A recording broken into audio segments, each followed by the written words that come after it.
All right, today's lesson is called reaching out. All right, what does Brad J mean by reaching out in today's lesson? Well, today's lesson, talking about reaching out. Reaching out is, as a freelance announcer, you reach out to people who have an opportunity to hire you to announce different events. And for the last few years, I didn't have to reach out as much. I had these set jobs, so I kind of got a little lackadaisical, and I just kind of relaxed a little bit. I let the jobs just come up every single year, same time. I'd reach out to each of these prospective people to hire me, and they would hire me, the same deal every year. So I didn't have to reach out for many other jobs, but this year was different. Now, I lost a big part of my announcing, my freestyle announcing. I had a job that took me around probably 5 different events all year long. Paid me some good money. Well, they went in a different direction, which happens from time to time. You can't always have the best jobs. You can't always keep all the jobs. You can keep them as long as you can. You know, like me being with X Games for over 20 years, that's something that I've managed to keep and coddle that relationship for years. But as soon as I lost those other events, it was like a wake-up call for me. So it was like, what do I do to start getting back out there? And I started taking a page from back in 2001, 2002, back in the day, where I would reach out to people all the time.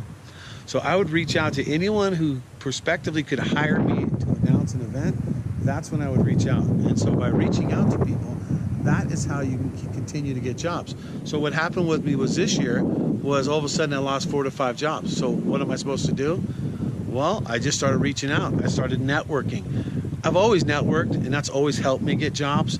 But networking and reaching out at the same time are 2 things that you need to do, especially if you're a freelance announcer, where when you're not working, you're not working. And when you have a job, you have a job. And the more jobs you can stack together, one after another, keeps you in the mix.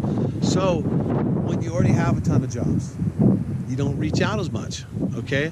When you're short on jobs, you need to reach out because you need to go to places and get hooked up with other jobs. In fact, I'll tell you what happened. So as soon as I lost these 4 to 5 events, I started, kind of freaking out a little bit. What am I gonna do? How am I gonna reach back out? And I started reaching out to people that I've worked for in the past before. And even if it was like 5 to 10 years ago, I still started reaching out to all those people too as well.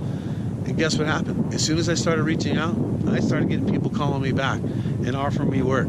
So all of a sudden, by losing 4 to 5 really good summer jobs, I've turned that around big time. And now I've landed so many more jobs that not only have I made up the difference than working with that job that got rid of me for 4 to 5 jobs a year, I've probably added 6 to maybe even 7 or 8 jobs onto my schedule for this year. So the year started out, hey, we're not going to go with you this year. We're going to go in a different direction. And the show's not going to be better, but that's just a decision people make. They don't always make the right decision, and you're not always going to get the job.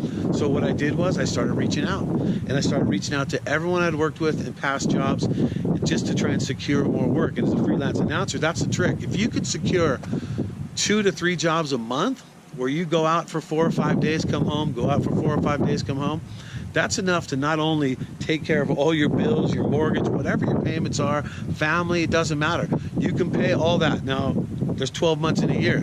So if you can do 2 to 3 jobs a month, what are you doing? 24, 36 jobs possibly? You can do 30 in a season. That's amazing. Usually it's probably right around 20 to 30 is the number. But by me losing those jobs, I reached out and I got immediately hired for many other jobs and more money and more jobs that appreciate you too. So if you're working in a dead-end announcing job where you're just not appreciated at it, like I was in the job that I recently lost, it was actually a blessing in disguise. To lose that job put pressure on me to reach out to all clients that I've worked for before, and then boom. Now I'm in a better position than I was when I lost the job, or even when I had those other jobs. So the key here is networking and reaching out. Always keep the contacts from all the people you work for. Always find out who's doing the next thing. Ask questions. Find out what's going on, and then reach out to those people so you can get a job on your own through them. And you know what? The more you reach out, the more opportunities you have to get jobs. So it's a pretty simple equation right there. Reach out, get the jobs. And that's your lesson for today.